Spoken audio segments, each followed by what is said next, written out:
बिस्मिल्लाहिर्रहमानिर्रहीम। एडवोकेट मलिक इरफान आपसे एक छोटे से टॉपिक में मुखातिब हूँ, जिसमें बेसिकली हमारा आज मकसद ये है कि इसको क्लैरिफाई करना कि डेट एक्सटेंड अगर नहीं होती तो फिर हमारे पास कौन से ऑप्शंस अवेलेबल हैं जिनको हम अवेल करके अपनी जो पेनल्टीज़ हैं, फ़ाइन्स हैं, इनसे अपने आप को महफूज कर सकते हैं। इसमें हम आपको एक्सप्लेन करेंगे कि कानून की रूह में हम किस तरीके से अपने आप को इसमें बचा सकते हैं, ताकि ये है कि इन फ्यूचर हमें कोई इस तरह का नोटिस ना आए और ना ही हम पे कोई फ़ाइन पेनल्टी वगैरह लगे। तो उम्मीद ये है कि आज डेट है 30 सितंबर, और ये डेडलाइन होती है बेसिकली हर टैक्स ईयर में। बट ये है कि उम्मीद ये है कि डेट एक्सटेंड होगी। उसकी रीज़न्स हैं। उसकी मेन रीज़न जो है वो ये है कि इनका जो IRS सिस्टम है वो बेसिकली काम नहीं कर रहा, और वो बहुत मतलब अब किसी को पता तो नहीं है कि अब ये काम करेगा और ये अब नहीं करेगा, तो उससे काफ़ी ज़्यादा जो है वो लोगों को प्रॉब्लम्स फेस करना पड़ रही हैं। दूसरी ये है कि इसमें अभी मैं आपके सामने खोलता हूँ ये मालूमात। अच्छा, उसमें फिर आगे FBR की जो मेन वेबसाइट है उसमें वो बता भी रहे हैं कि इस तरीके से खुलेगा, बट ये है कि अंदर IRS में भी जाके इसका पता नहीं चलता कि मालूमात में कुछ है या नहीं। ये एक टैक्स रिटर्न है जिसको मैंने इसके सैलरी पर्सन है, तो इसकी मालूमात से फिर मैंने इसको फुलफ़िल करना है। बट ये है कि ये इसलिए नहीं हो रहा क्योंकि इसका IRS का सिस्टम वर्क ही नहीं कर रहा, ठीक है। तो अब हमारे पास फ़र्दर कौन सी ऑप्शंस बचती हैं जिनको हम अवेल करके फ़ाइन और इन चीज़ों से बच सकते हैं। तो हम लॉ की रूह से देख लेते हैं इसको। ये मेरे पास इनकम टैक्स ऑर्डिनेंस 2001 है, जो कि अमेंडेड अप टू 30 जून 2024 है, जिसमें लास्ट जो अमेंडमेंट आई थी वो भी इंक्लूडेड है। हम इसको थोड़ा सा क्लेरिफाई करते हैं कि बेसिकली हमारे पास ऑप्शंस कौन से बचते हैं। Extension of time for furnishing return and other documents person required to furnish a return of income tax under section 114 और 117, ठीक है। 114 और 117 के तहत जो एक्सटेंशन है वो प्रोवाइड की जाती है। तो वो उसकी जो लॉ में जो चीज़ें लिखी हुई हैं वो हम डिस्कस कर लेते हैं। ए वेल्थ स्टेटमेंट अंडर सेक्शन 116, और जो वेल्थ स्टेटमेंट है अंडर सेक्शन 116 जो हम उसको रिटर्न को सबमिट करते हैं, तो उसको भी हम एक्सटेंशन इन दोनों की ले सकते हैं। ये पहले अलग अलग हुआ करती थी बट अब एक ही फॉर्म में मिल जाती हैं। अच्छा, इसमें क्या है, may apply in writing to the commissioner for an extension of time to furnish the return statement as the case may be, ठीक है। हम कमिश्नर को इन राइटिंग रिक्वेस्ट दे सकते हैं, और उसमें फिर ये है कि वो हमें आगे फर्दर इसकी अप्रूवल दे देते हैं।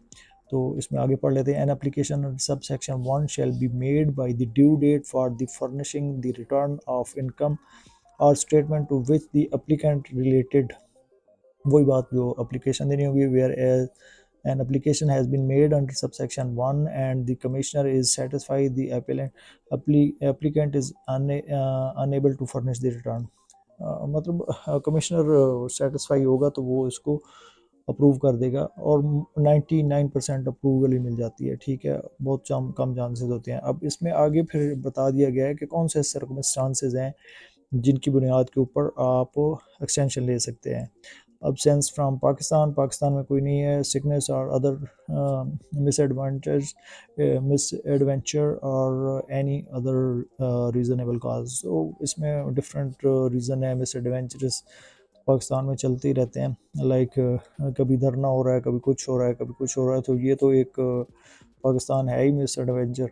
तो इस तरह के मामला चलते रहते हैं, और आजकल जो नेट के इश्यूज चल रहे हैं तो वो भी बहुत बड़ा एक मिस एडवेंचर है। तो बेसिकली ये इसको आप एप्लीकेशन बना के कमिश्नर को अप्रूवल ले सकते हैं। तो कितने दिन की मिलेगी? An extension of time under sub section 3 should not exceed 15 days from the due date of furnishing the return of the income tax. इसमें उन्होंने क्लैरिफाई कर दिया है कि ड्यू डेट जो भी होगी, लाइक अगर एक्सटेंड होती है तो वो ड्यू डेट वो होगी, ठीक है। जो ड्यू डेट है उससे फिर आपको 15 दिन की एक्सटेंशन मिलेगी, और उसके दौरान आपने फिर इसको कंप्लीट करना है।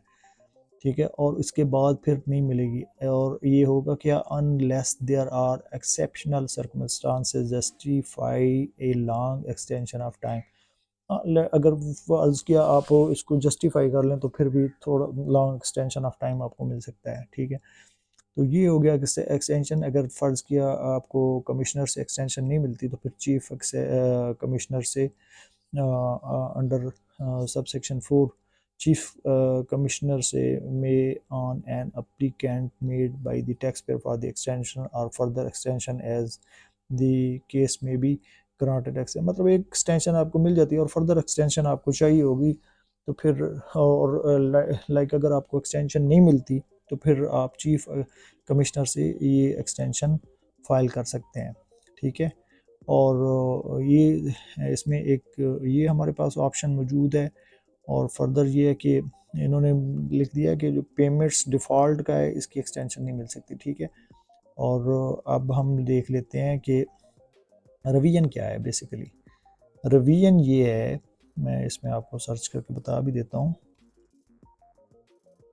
ठीक है, revision under section 112A, revision by the commissioner may so motu call for the record of any proceeding under the ordinance or under the repealed ordinance in which an order has been passed by any officer or inland revenue।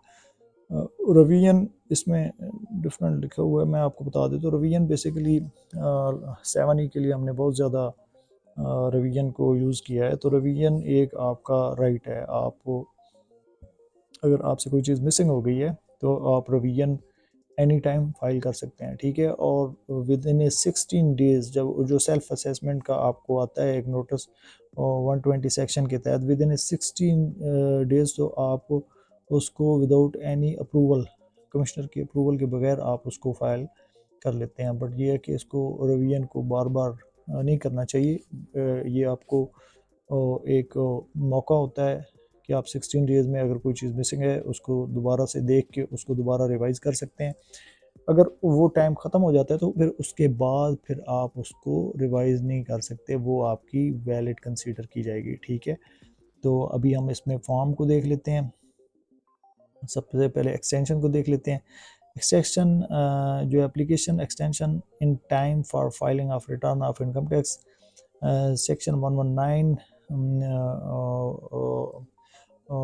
subsection 1 114 application for the extension in the time for filing of return of income tax। ठीक है, return of income, तो इसमें ये एक application है आपके सामने, मैंने इसको टाइप किया है, इसको आप टाइप करके सबमिट कर देंगे तो आपको अप्रूवल मिल जाएगी। ठीक है, सेव करके इसको आप सबमिट करेंगे तो फिर आपको ये अप्रूवल मिल जाएगी, पीरियड इसमें मेंशन करके 2024 का। ठीक है, तो इसके तहत आपको अप्रूवल मिल जाती है। अगर आप लेट्स सपोज बिल्कुल आपको कोई डाटा नहीं हो मिल रहा तो फिर आपने क्या करना है, आपने जस्ट सिंपल जो रिटर्न है, नॉर्मल टैक्स सैलरी है, क्योंकि सैलरी है तो मैं सैलरी का देख लेता हूँ।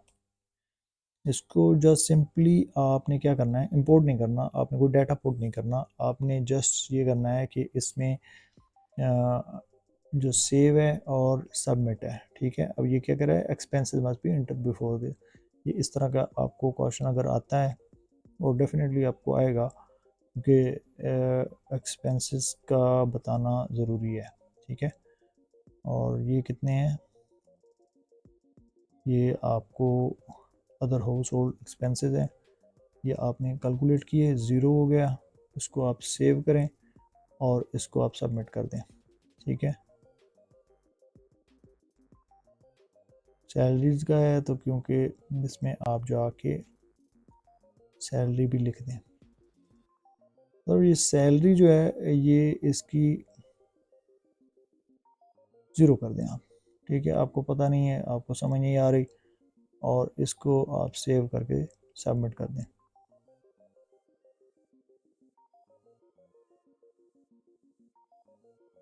यहाँ पे एक मिनट, इनकम फ्रॉम सैलरी,